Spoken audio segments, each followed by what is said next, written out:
A golfer strike a ball so that it leaves horizontal ground with a velocity of 6 meter per second at an angle theta to the horizontal as illustrated in figure 1.1. Okay, the magnitude of the initial vertical component Vy of the velocity is 4.8 meter per second. Okay, so initial horizontal velocity of the velocity is 3 point. So we need to show this velocity that Vx is equal to 3.6 meter. सबसे पहले तो हम निकालेंगे theta, तो हमारी equation होती है sin theta is equal to y वाला। तो जो है हमारा sin थीटा सर वो है यानी 4.8, ठीक है। तो साइन नेगेटिव ले लेंगे 4.8 का, तो हमारा आ जाएगा थीटा। नहीं, इसको आप इस तरह भी कर सकते हो। आपको ये वेलोसिटी गिवन है, ओके, इसका y कंपोनेंट भी आपको गिवन है, तो x कंपोनेंट आप फाइंड कर सकते हो इस फार्मूला से। 6 स्क्वायर ले लो, हाँ सॉरी दिस इज स्क्वायर, तो फिर ये नहीं होगा आपका। सो यहाँ पे ये ले लो आपका x कंपोनेंट। आप कहते हैं वो उस तरह कह रहे हैं आप, या आपकी मर्जी है, लेकिन ये थोड़ा इजी है ना, इसमें इतना टाइम नहीं लगेगा आपका। जैसे मैंने बताया वो भी ठीक था। या वो भी ठीक है, वहाँ पे आपका क्या हो जाएगा, साइन थीटा आपने लेना है, sine theta is equal to sin theta is equal to 4.8 या 4.8 डिवाइड बाय ये हो जाएगा 6। Theta is equal to sin negative 4.8 या तो इससे आप फाइंड डिवाइड बाय 6। एक्चुअली जिन फॉर्मूला आपने करवाते हैं ना वो हमने स्कूल में लिए होते जी, बल्कि ये वाले सबसे आसान फॉर्मूलाज हैं जो आपने लिखवाए हैं, हम हमारे कॉम्प्लेक्स करवा के करवाते हैं।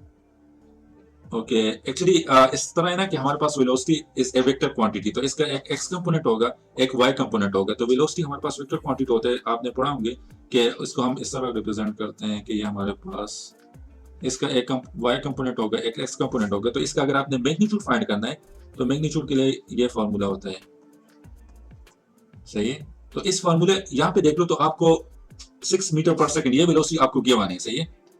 This is the net velocity या फाइनल वेलोसिटी आप कह सकते हो, लेकिन इसका x कंपोनेंट आपने फाइंड करना है और इसका y component is given to you, that is 4.8 metre per second. Okay, तो आप इस तरह भी इसको सॉल्व कर सकते हो कि यहाँ पे आप वैल्यूज पुट कर लो, ये आपका 6 आपको गिवन है, x कंपोनेंट आपने फाइंड करना है और y कंपोनेंट आपको गिवन है 4.8 मीटर पर सेकंड। ओके, तो इससे भी आप फाइंड कर सकते हो, लेकिन इस तरह भी फाइंड कर सकते हो। यहाँ पे आप देख लो तो दिस इज ट्राइंगल, तो ये आपका हाइपोटेन्यूज हो गया, this is perpendicular, this is base, तो ये sin theta will be equal to 4.8 divide by 6 हो जाएगा, दिस इज 6। तो इससे आप थीटा फाइंड कर लो और फिर इससे आप वो कॉस्ट। ऐसे नहीं कह रहा मैं, एक और तरीका बता रहा था, मैं पता तरीका बता रहा हूँ जो मुझे समझ आई थी। देखिए सर, जो sin थीटा होता है, sin थीटा वेलोसिटी का जो भी होता है, sin थीटा वेलोसिटी वो बेसिकली इक्वल होता है y कंपोनेंट के, ठीक है। तो अगर हम करते हैं sin theta 6.0 that is equal to 4. Sir आपने वही किया, सेम टू सेम वही किया, सॉरी। या एक्चुअली तो यहाँ पे आप cos theta will be equal to, वो आपने फ्रैक्शन में लिख दिया ना, आपने एक स्टेप मिस कर दिया, बस मैंने वो लिख जी किया, फिर cos से निकालना है। या तो आप इस तरह भी वैसे कर सकते हो, ओके, दोनों से आंसर सेम ही आएगा। अफजाल क्लियर है आपको?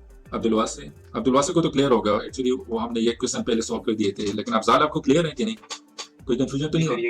Okay good. The okay, next part is the ball leaves the ground at time t is equal to 0 and reach its maximum height at time t is equal to 0.49 second. Okay, this time is given to me on figure 1.2 sketch separate line to show the way। अच्छा, curve हमने draw करना है, vertical component of the velocity का curve draw करना है और horizontal component of velocity का curve draw करना है।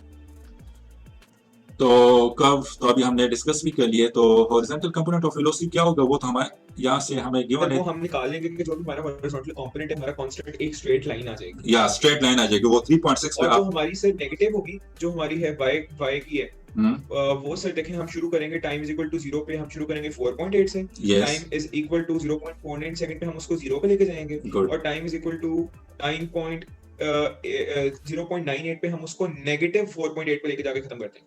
या इसी तरह बस आपने करना है। ओके, अच्छा, नेक्स्ट पार्ट है ये अफजाल फिर देखो, या एक्चुअली उसी तरह होगा जिस तरह इस तरह का कुछ स्ट्रेट लाइन आएगा, जिस तरह भी हमने डिस्कस के लिए सही, और एक आपका इस तरह का एग्जैक्टली इस तरह का लाइन आएगा।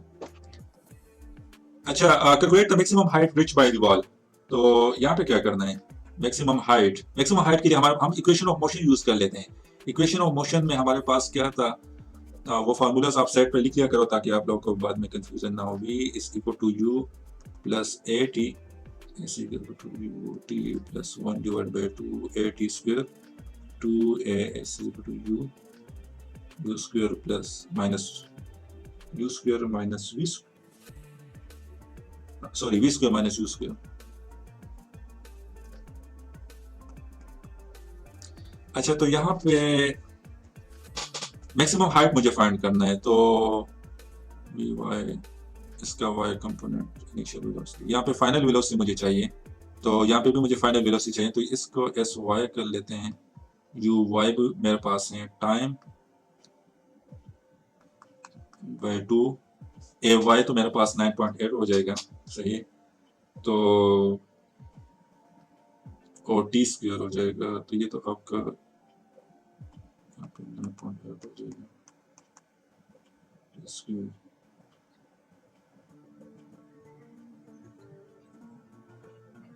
अच्छा, मैक्सिमम हाइट पे आपको यहाँ पे देख लो,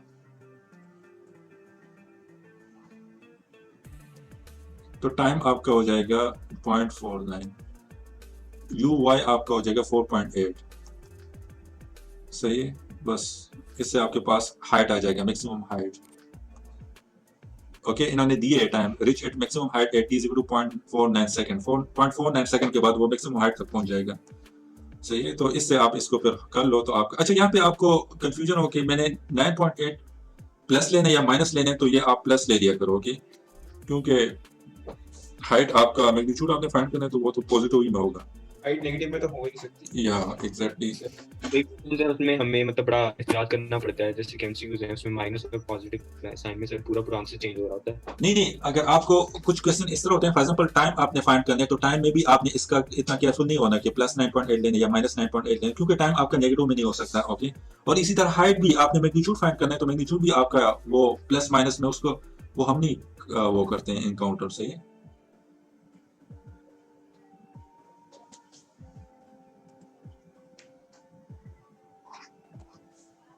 अच्छा, यहाँ पे kinetic energy at maximum height, तो kinetic energy at maximum height क्या होगा? 1/2 mv², तो सर m तो हमें पता ही नहीं है, या पता है, लेकिन रेशियो ऑफ काइनेटिक एनर्जी और पोटेंशियल एनर्जी भी गिवन है आपको ना, तो यहाँ पे मैक्सिमम हाइट तो हमें आ गया था, तो यहाँ से mgh कर लेते हैं और ऊपर आपका mv² हो जाएगा, तो मैक्सिमम हाइट पे आपका वर्टिकल कंपोनेंट ही होगा, तो सॉरी हॉरिजॉन्टल कंपोनेंट ही होगा, वर्टिकल कंपोनेंट तो मैक्सिमम हाइट पे 0 होते हैं, वर्टिकल कंपोनेंट होना चाहिए, नहीं वर्टिकल सही या तो सिर्फ हॉरिजॉन्टल कंपोनेंट आपने लेने हैं, ओके। अच्छा, तो यहाँ पे m के साथ कट जाएगा, यहाँ पे 9.8 आ जाएगा और मैक्सिमम हाइट की वैल्यू आपने पुट करना है ये वाला, और यहाँ पे आपको वो भी x वहां से पुट करना है, okay, got it? Yes sir. अच्छा, ये क्वेश्चन थोड़ा सा ट्रिकी है। In practice, significant air resistance act on the ball. Explain why the actual time taken for the ball to reach maximum height is less than the time calculated when air resistance is assumed to be negligible. इस पे थोड़ा सा सोच लो, इसका क्या होगा answer? Sir उसके बाद जो मैक्सिमम हाइट है वो भी तो कम हो जाएगी ना जब एयर रेजिस्टेंस होगा। Exactly, yes. तो बस इसी वजह से तो टाइम किस तरह कम होगा? सर जब आपने कम हाइट पे जाना है, एयर रेजिस्टेंस की वजह से फोर्स ही आपकी कम हो जाएगी, तो उस हाइट को आप ऑब्वियसली जल्दी अचीव कर लोगे। या एग्जैक्टली, गुड। एक्चुअली हमारे पास इस तरह होता है ना कि ऊपर की तरफ आप जा रहे हो, ओके, तो आप पे एयर रेजिस्टेंस जो है वो आप पे ऑपोजिट ऐड करेगा, सही है, और आप पे ग्रेविटी भी डाउनवर्ड की तरफ होगा, ओके, तो पहले तो कोई एयर रेजिस्टेंस नहीं था, तो आपका ये हाइट जो होगा वो मैक्सिमम होगा, सही है, लेकिन एयर रेजिस्टेंस जब आ जाए तो फिर ये आपका हाइट जो है ये कम हो जाएगी, इस तरफ हो जाएगा, सही है, तो पहले ज्यादा हाइट था तो ज्यादा टाइम ले रहा था, अब हमारे पास हाइट कम हो गया तो हमारे पास टाइम भी कम लेगा, सही है। Yes sir. क्लियर है अफजाल आपको?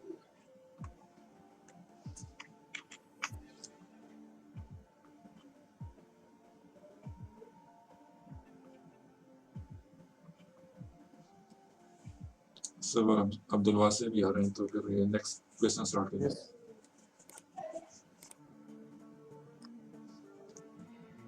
अच्छा, next question define displacement, acceleration, move in a particular direction, rate of change of velocity. yeah, okay, next question, part B, इसको read कर लो। A remote controlled toy car moves up a ramp and travels across a gap to length on another ramp as illustrated in figure 1.1. The car leaves ramp P with a velocity of 5.5 at an angle theta to the horizontal. The horizontal component of the car velocity as it leaves the ramp is 4.6. The car lands at the top of the ramp Q.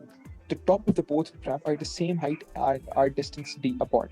show that the carpy leaves the vertical component of 3 metre, तो sir horizontal component उसने दे दिया, उससे हम vertical component आसानी से निकाल लेंगे। या तो मसले वाली बात नहीं है, पहले थीटा निकालेंगे और फिर 5.5 को sin 5.5 थीटा करेंगे तो vertical component आ जाएगा, no issue at all।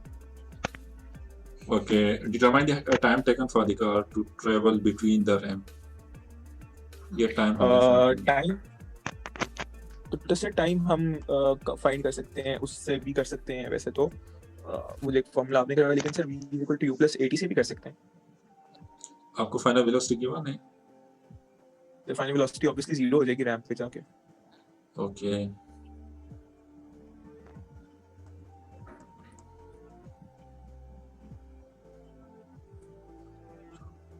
u हमें पता है वर्टिकल जो हमने लेनी है, और a भी हमें पता है, तो उससे हम t आसानी से निकाल सकते हैं। नहीं, ये आपको वेलोसिटी गिवन है। ओके तो सर नहीं, हम vertical velocity निकाल लेंगे। यहाँ पे आपका फाइनल वेलोसिटी 0 हो जाएगा। किसने कहा मेरे यार? ख्याल से सर 0 ही हो जाएगा। नहीं, वो नीचे की तरफ आएगा इस तरह। वो तो जब इस तरह का बॉल होते हैं और इस तरफ आ जाते हैं तो यहाँ पे हम कहते हैं कि फाइनल वेलोसिटी 0 हो जाती है। तो सर फिर हम फाइनल वेलोसिटी कंसीडर कर लेंगे, लेकिन वो हम क्या कंसीडर करेंगे? तो सर फिर हम इनिशियल वेलोसिटी जो है वो 5.5 कंसीडर करेंगे, और जो फाइनल वेलोसिटी है वो अपना y कंपोनेंट कंसीडर करेंगे।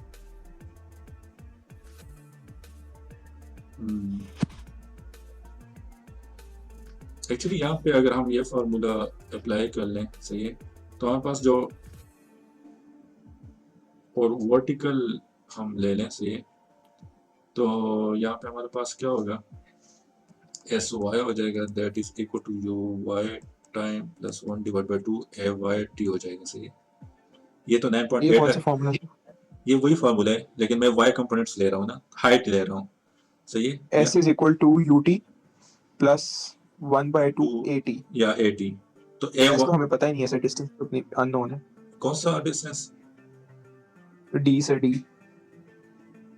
अच्छा, डिस्टेंस हमारे पास एक्चुअली यहाँ पे इस तरह है ना कि ये आपका वर्टिकल जो होता है वो यहाँ पे इस तरफ, ये इस तरह जा रहे हैं ना। Yes sir. सही है, तो यहाँ पे ये मैक्सिमम हाइट तक ये यहाँ तक पहुंच जाता है। ओके, लाइक वाई कंपोनेंट क्या हो रहा है, वाई कंपोनेंट आपका इस तरह इंक्रीज होते जा रहे हैं, इंक्रीज होते जा रहे हैं, इंक्रीज होते जा रहे हैं, मैक्सिमम हाइट तक इंक्रीज होते जा रहे हैं, फिर डिक्रीज होते जाए, डिक्रीज होते जाए, डिक्रीज होते जाए। तो यहाँ पे आपका लाइक इस पॉइंट पे आपका वाई कंपोनेंट 0 हो जाता है, नेट वाई कंपोनेंट आपका 0 हो जाता है। लाइक पहले इंक्रीज हो रहा था इस डायरेक्शन में, फिर इस डायरेक्शन में आ रहा था, ऑपोजिट डायरेक्शन में। सही, यस सर। तो ये अगर हम 0 ले लें और ये आपका हो जाएगा यू वाई, तो आपको गिवन है, या 4.6 वो आपको गिवन है।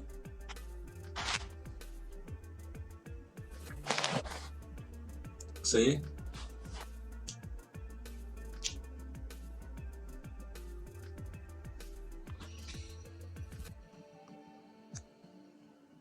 या that is for, it is a horizontal velocity, sorry, vertical component ये होगा हमारे पास, this is the vertical component. Okay, तो that is 3t yes sir. Plus 1 divide by 2, यहाँ पे 9.8 ले लो आप और टाइम ले लो। सर सही, ये जो आपने sy लिया, ये आपने क्या लिया? S Y is the height, ये हाइट है हमारे पास, ये हम उसी तरह कर रहे हैं। 0 क्यों लिया? एक्चुअली 0 मैंने इसलिए लिए यहाँ पे कि आप देख लो तो हमारे पास ये y कंपोनेंट जो है हमारे पास, x कंपोनेंट तो आपका इंक्रीज होते जा रहा है, लीनियरली इंक्रीज होते जा रहे हैं। ओके, तो आपकी बात ठीक है सर, स्लोप 0 होगा, लेकिन y कंपोनेंट तो 0 नहीं ना होगा हाइट पे भी जाके। नहीं हाइट पे नहीं, टॉप पे जाके हाइट पे हाइट तो 0 नहीं होगा। नहीं हाइट पे जो मैक्सिमम हाइट पे आपका y कंपोनेंट जो होगा वेलोसिटी का, y component of the displacement वो मैक्सिमम होगा, यहाँ पे आके वो 0 हो जाएगा। बिल्कुल। तो इसी वजह से मैं ये कंप्लीट ले रहा हूँ कि इन्होंने कहा कि आप टाइम फाइंड कर लो, यहाँ से यहाँ तक आप टाइम फाइंड कर लो, तो मैंने सारे कंपोनेंट्स यहाँ से यहाँ तक कंसिडर करने, मैक्सिमम हाइट तक मैंने टाइम को फाइंड नहीं करना, लाइक मैंने इस टाइम को फाइंड नहीं करना, मैं फुल कंप्लीट टाइम को फाइंड कर रहा हूँ यहाँ पे। बिल्कुल सर, बिल्कुल मुझे समझ आ रही इस बात से तो ये y, ओके ठीक है आप कह रहे हैं वहां जाके हाइट 0 हो जाएगी दूसरी तरफ। ओके, या वो ऑपोजिट डायरेक्शन में उसको दोबारा करो, या ठीक तो ये आपका y इसका initial component vertical component of velocity is 3, ये टाइम आ जाएगा, और ए वाई आपका 9.8 आ जाएगा। तो यहाँ पे आप क्वेश्चन आ रहा है कि ए वाई में प्लस ले लूँ या माइनस ले लूँ, क्योंकि हम अपवर्ड जो होते हैं वो हम क्या लेते हैं, माइनस लेते हैं, और डाउनवर्ड हम मोस्टली प्लस लेते हैं। तो क्या करना होगा यहाँ पे, प्लस ही ले लें सर। क्यों? डाउनवर्ड जा रहा है। एक्चुअली यहाँ पे अगर आप इसको प्लस ले लो ओके, तो ये टाइम आप इससे फाइंड कर लो ओके। सर मेरे ख्याल से ना हमें इसको हर दफा नेगेटिव ही रखना चाहिए। नहीं हर दफा नहीं लेना, आपने यहाँ पे देखना है कि आपके पास क्वांटिटी कौन सी है। एक्चुअली यहाँ पे बिल्कुल या टाइम जो होता है ना वो तो हम उसमें ये प्लस माइनस को देखते ही नहीं, और टाइम हमारे पास हमेशा पॉजिटिव में होता है सही है। तो अगर इसको मैं नेगेटिव ले लूँ तो ये 3t हो जाएगा, ये उस साइड पे आ जाएगा, तो दैट्स 1 डिवाइड बाय 2 9.8, ये प्लस हो जाएगा।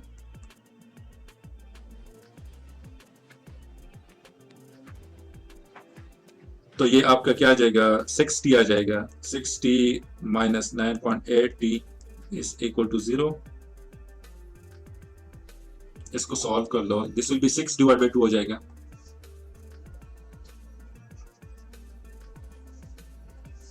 This will be 6t minus 9.8t.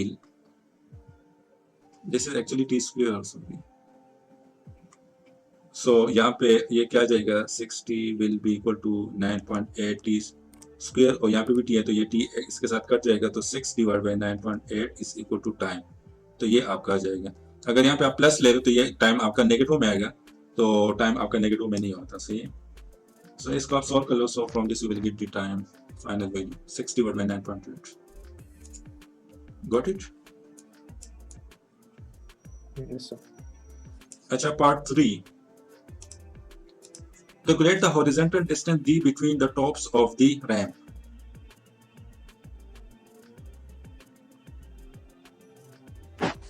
अच्छा, ये डिस्टेंस मुझे फाइंड करना है। ये निकाल रहे तो कोई मसला। टाइम क्या हो गया? टाइम भी है, एक्सेलरेशन भी है, सारा कुछ। तो बस ये आप उसी से फाइंड कर लो फिर से। यस। एक्चुअली ये हॉरिजॉन्टल डिस्टेंस मैंने फाइंड करना है, तो अगर मैं इस तरह कर लूँ कि एस एक्स हो जाएगा, यू एक्स टी हो जाएगा, plus 1 divide by 2 A x T square हो जाएगा सही है। तो यहाँ पे देख लो तो ए एक्स आपका 0 हो जाएगा, जो हमने कर्व में भी डिस्कस किया था, horizontal component of the acceleration ये 0 हो जाएगा, तो ये आपका ये डी हो जाएगा, and that's equal to horizontal component of the velocity, that's will be 4.6 हो जाएगा। और टाइम कितना ले रहा था यहाँ से यहाँ तक, वो हमने लास्ट पार्ट में फाइंड कर दिया, तो वो यहाँ पे पुट कर लो, सो इससे आपके पास डी आ जाएगा। ओके, ये D. Got it? Yes sir. Okay, next part. Calculate the ratio kinetic energy of the car at maximum height. Kinetic energy of car at its leave ramp P. तो kinetic energy find करना है, 1 divided by 2 m v square divided by, तो ये आपका v square maximum height पे and divided by v square ramp P पे।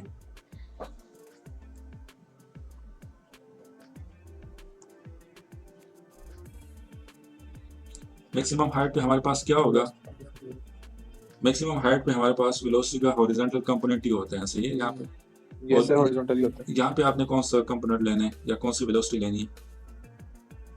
Vertical नहीं, vertical नहीं, यहाँ पे आपने नेट वेलोसिटी लेना है। यहाँ पे भी आपने नेट वेलोसिटी लेना है, लेकिन नेट वेलोसिटी में हमारे पास क्या होता है, हॉरिजॉन्टल कंपोनेंट होगा लेकिन वर्टिकल कंपोनेंट आपका 0 होगा, तो इसमें आप 0 पुट कर लो। ओके, तो वो आपका ये वी एक्स स्क्वायर हो जाएगा। So your V max will be equal to V X square, लेकिन यहाँ पे आपका ये आपका वेलोसिटी है। ओके, इसका हॉरिजॉन्टल कंपोनेंट भी गिवन है, आपको वर्टिकल कंपोनेंट भी गिवन है, लेकिन वो कंपोनेंट्स आपने नहीं लेने, आपने ये वेलोसिटी लेना है, वीपी 5.5 स्क्वायर ले लो सही है। सो इससे आपके पास आ जाएगी।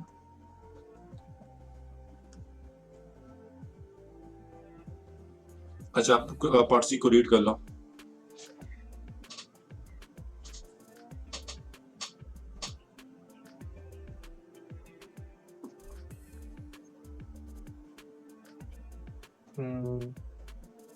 ग्राफ ही बनाने और तो कुछ नहीं। या तो बस आपने सिंपल स्ट्रेट लाइन वो कर्व बनाने। ओके, जिस तरह हमने वो at the start of the class हमने जिस तरह डिस्कस किया था, इस तरह का स्ट्रेट लाइन है। ओके,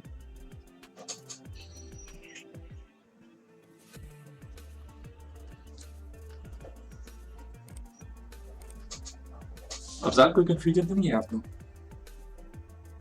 नहीं सर, ये ग्राफ क्लियर है सर, ये बन जाएगा सर आसान। ओके, अब्दुल वासी आपको तो क्लियर होगा होपफुली। ये क्लियर है, हमें पता चल गया। या ओके, पार्ट बी।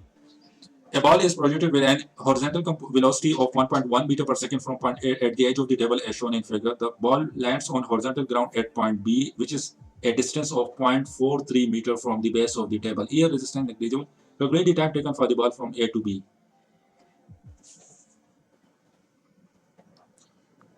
तो हॉरिजॉन्टल कंपोनेंट ऑफ वेलोसिटी मुझे गिवन है, that is 1.1 metre per second. तो अगर मैं वही फार्मूला यूज कर लूं कि s is equal to u3 plus 1 divide by 2at square, तो इसका भी x हो जाए, ये तो 0 हो जाएगा, इसका x, तो ये तो मुझे गिवन है 0.43। हॉरिजॉन्टल कंपोनेंट क्या होगा वो भी मुझे गिवन है, तो ये वो आपका 1.1 मीटर पर सेकंड होगा। ये थ्रू आउट द मोशन ये आपका कांस्टेंट होगा, ओके। तो यहाँ पे भी ये 1.1 मीटर पर सेकंड होगा और टाइम इससे आपका आ जाएगा। Use your answer in B1 to determine the height of the table। तो यहाँ पे हमने हाइट को फाइंड करना है, तो यही फार्मूला हम यूज कर लेते हैं फॉर हाइट। तो हाइट SY हो जाएगा, ये भी Y हो जाएगा, ये भी Y हो जाएगा। तो यहाँ पे आपका ये आ जाएगा SY, ये आपका हाइट हो जाएगा, और ये तो हमारे पास 0 है, ओके। यहाँ पे सिर्फ हॉरिजॉन्टल कंपोनेंट हो, तो ये तो आपका 0 हो जाएगा, और 1 डिवाइड बाय 2 ये आपका 9.8 होगा, क्योंकि ये नीचे की तरफ आ रहा है, तो प्लस 9.8 आपने लेना, तो प्लस 9.8 हो जाएगा। और टाइम आपका वही होगा जो हमने लास्ट पार्ट में फाइंड कर लिया था, दैट इज 0.43 डिवाइड बाय 1.1, इसका स्क्वायर लें। सो from this you will get the height.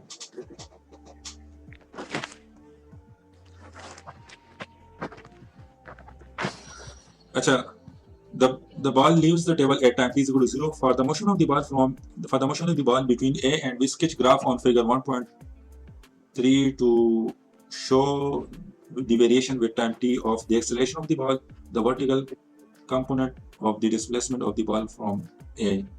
Numerical value are not required। तो यहाँ पे आपने acceleration को ड्रॉ करना है।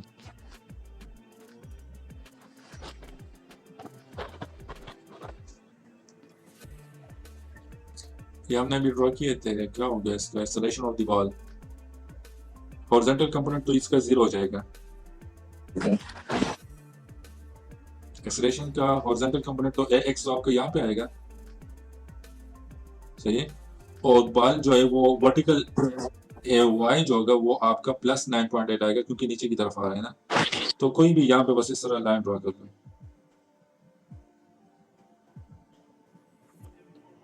सही है।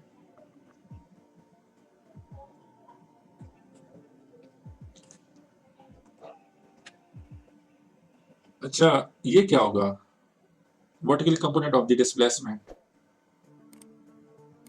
सर मैं कहता हूँ आजकल इतना ही काफी, क्या ख्याल है? अच्छा, ये इतना इस तरह इंक्रीज होगा, ओके, फिर डिक्रीज होगा।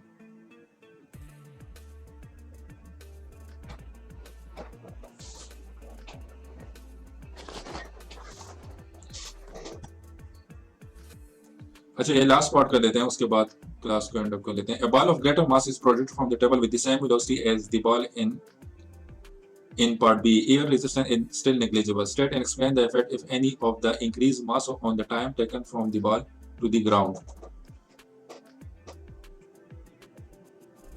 So ये तो इसका आंसर ये होगा कि हमारे पास जो मास होता है, ओके, एक्सेलरेशन हमारे पास एक्चुअली डिपेंड नहीं करता मास पे से। Yes sir.